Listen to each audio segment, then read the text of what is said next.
ہمارے پیارے آقا حضرت محمد صلی اللہ علیہ وآلہ وسلم کو نبی آخر الزماں کا کر بھی پکارا جاتا ہے، یعنی آپ کی نبوت کا دائرہ کار اینڈ آف ٹائمز تک رہنا ہے۔ یہی وجہ ہے کہ آپ صلی اللہ علیہ وآلہ وسلم نے اپنے صحابہ کرام کے ذریعے اپنی امت کے آنے والے افراد کی رہنمائی کے لیے زمانہ آخر کی بہت سی نشانیاں بتلائیں، جن میں سے ایک اہم اور بڑی نشانی امام مہدی کی ہے۔ قیامت سے قبل جب دنیا بھر میں راسخ العقیدہ مسلمانوں پر زمین تنگ کر دی جائے گی، یوں تو مسلمان مسلسل باطل سے قتال کرتے اور اپنی جانیں دیتے رہیں گے، لیکن کوئی کامیابی حاصل نہ ہوگی۔ حق پرست مسلمان پریشان ہوں گے، ظالموں کا غلبہ ہوگا، کفر کی حکمرانی ہوگی، ہر طرف سے حق پرستوں پر کفر کی یلغار ہوگی۔ ان پرآشوب حالات میں مسلمانوں کی رہنمائی کے لیے امام مہدی ظاہر ہوں گے۔ آج کے سیشن میں آپ کو بتائیں گے کہ اہل نظر کی رائے میں کس طرح موجودہ حالات وہ رخ اختیار کر رہے ہیں کہ امام مہدی کی آمد کی تیاریاں ہیں۔ خصوصاً ملک شام، یمن اور لبنان میں جو حالات کریٹ کیے جا چکے ہیں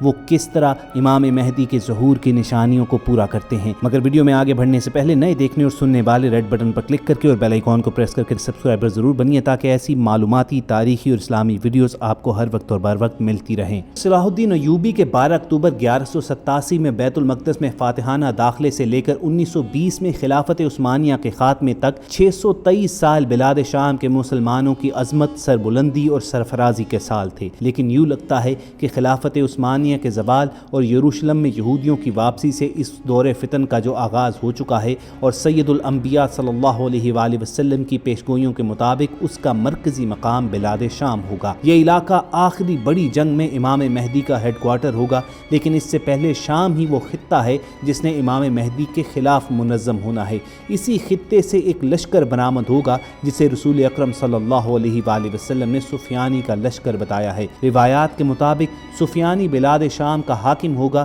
جو ابتداء میں بہت متقی و پرہیزگار ہوگا، یہاں تک کہ اس کے نام کا خطبہ مسجدوں میں پڑھا جائے گا۔ پھر وہ ظلم پر اتر آئے گا اور مسلمانوں پر بدترین ظلم ڈھائے گا۔ یعنی بلاد شام کے ان تینوں ممالک میں کوئی ایسا رہنما مسلط ہونے والا ہے جو بظاہر تو نیک اور پرہیزگار نظر آتا ہوگا، لیکن جب اسے حضرت امام مہدی کی خانہ کعبہ میں بیعت کا علم ہوگا تو وہ ان سے مقابلے کے لیے مکہ کی جانب ایک لشکر روانہ کرے گا۔ یہ روایات المستدرک، فیض القدیر اور قرطبی میں موجود ہیں۔ احادیث میں امام مہدی کی پہچان کی دیگر علامتوں میں اصل، بنیادی اور سب سے بڑی علامت یہی ہے کہ ان کے مقابلے میں شام سے آنے والے سفیانی لشکر کو اللہ تعالیٰ بیدا کے مقام پر زمین میں دھنسا دے گا۔ کتب احادیث میں پائی جانے والی مختلف روایات کے مطابق امام مہدی رحمۃ اللہ علیہ کی آمد سے قبل جو نشانیاں ظاہر ہوگی ان میں ایک نشانی یہ بھی ہے کہ عنقریب آسمان سے خوفناک دھماکے کی آواز آئے گی، اور یہ آواز بادلوں کی گرج چمک سے مختلف ہوگی۔ اس آواز سے قلب انسان لرز کر رہ جائے گا، اور جب تم اس زمانے کو پاؤ تو اگلے زمانے کے لیے اشیاء خور و نوش جمع کر کے اپنے گھروں میں قید ہو جاؤ۔ کتاب الفتن میں خالد بن معدان سے روایت ہے کہ جب تم آسمان میں مشرق کی طرف سے آگ کا ستون دیکھو تو جس قدر ہو سکے کھانے پینے کی چیزیں رکھ لینا، کیونکہ وہ قحط اور بھوک کا سال ہوگا۔ اسی طرح کتاب الفتن ہی میں خالد بن معدان سے ایک اور مقام پر روایت ہے کہ عنقریب آگ کا ستون نشانی کے طور پر ظاہر ہوگا، جو مشرق سے نکلے گا اسے تمام زمین والے دیکھیں گے، بس جو شخص اس کو پائے تو اپنے اہل خانہ کے لیے 1 سال کی خوراک تیار کر لے۔ اسی طرح کی ایک اور روایت میں ماہ رمضان کا ذکر ہے کہ رمضان میں ایک خوفناک دھماکے کی آواز کہیں بلندیوں سے سنائی دے گی جو بڑے خوفناک فتنوں کی نقیب ہوگی، اور اسی روایت کے مطابق اس نشانی کے چند ماہ بعد امام مہدی کا ظہور ہوگا۔ دوستو، اہل نظر کی رائے میں آج جس طرح بلاد شام یعنی لبنان، شام اور یمن کے علاقے میں آگ بھڑکی ہوئی ہے، تو یہ اسی جانب اشارہ ہے کہ فتنے اس طرح نازل ہونے والے ہیں کہ جیسے بارش کے قطرے،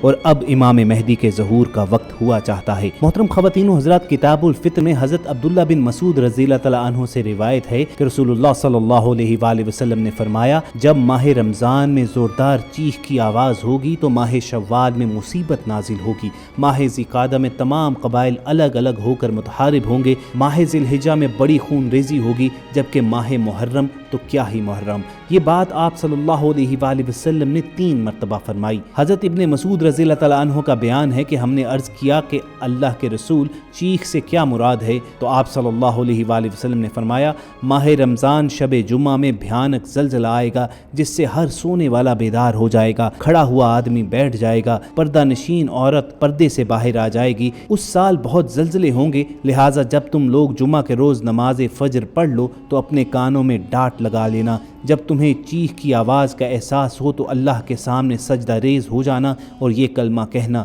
سبحان القدوس سبحان القدوس ربنا القدوس۔ جو ایسا کرے گا وہ بچ جائے گا اور جو ایسا نہ کرے گا وہ ہلاک ہو جائے گا۔ دوستو، اگر ہم اپنے حال کو ان روایات کے تناظر میں دیکھنے کی کوشش کریں تو نہ صرف یہ معلوم ہوتا ہے کہ زمانہ فتن کا آغاز ہو چکا ہے، بلکہ ہم زمانہ آخر ہی میں جی رہے ہیں، اور شاید وہ وقت بھی قریب ہے کہ جب قیامت کی بڑی نشانیاں ہم اپنی آنکھوں سے دیکھ سکیں گے۔ ہمارے کشمیری مسلمان پچھلے 1 سال سے نظر بندی اور قید میں وقت گزار رہے ہیں، اور پاکستان اور بھارت میں بنیادی تنازع کشمیر ہی ہے، اور اگر ان دونوں ممالک میں جنگ چھڑتی ہے تو پھر مشرق کی جانب سے آگ کا ستون بلند ہونے کی پیشگوئی ایک اور طرح سے بھی پوری ہو سکتی ہے۔ رسول کریم صلی اللہ علیہ وآلہ وسلم کے جس قول صادق کا ہم نے سہارا لیا اس میں مدت کا تعین بھی کیا گیا کہ ماہ رمضان کے بعد شوال میں مصیبت نازل ہوگی، تو اس وقت دنیا پر کورونا سے بڑی مصیبت کیا ہوگی کہ جس سے گھبرا کر لوگوں نے خود کو اپنے آپ کو گھروں میں قید بھی کر لیا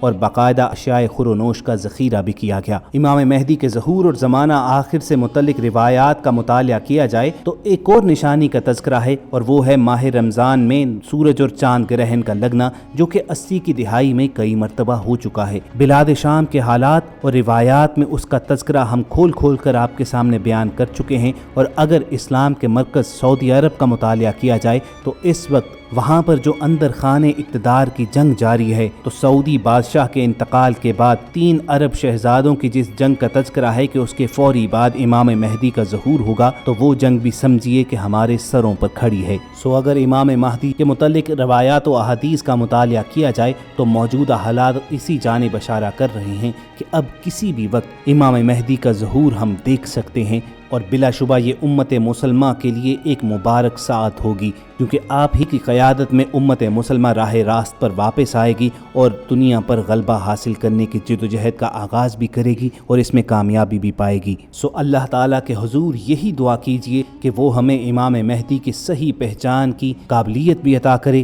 جب تک ہمیں زندہ رکھے، اس دور فتن میں صاحب ایمان کی حیثیت سے زندہ رکھے، اور جب ہمارا خاتمہ ہو تو ہمارا خاتمہ بالایمان ہو۔ اگر آپ کے دل کی بھی یہی صدا ہے تو کمنٹ سیکشن میں آمین لکھنا مت بھولیے گا، اور اگر ہماری یہ ویڈیو آپ کو پسند آئی ہو تو اسے لائک کر کے فیس بک اور واٹس ایپ کے ذریعے دوسروں کے ساتھ شیئر بھی کیجیے گا۔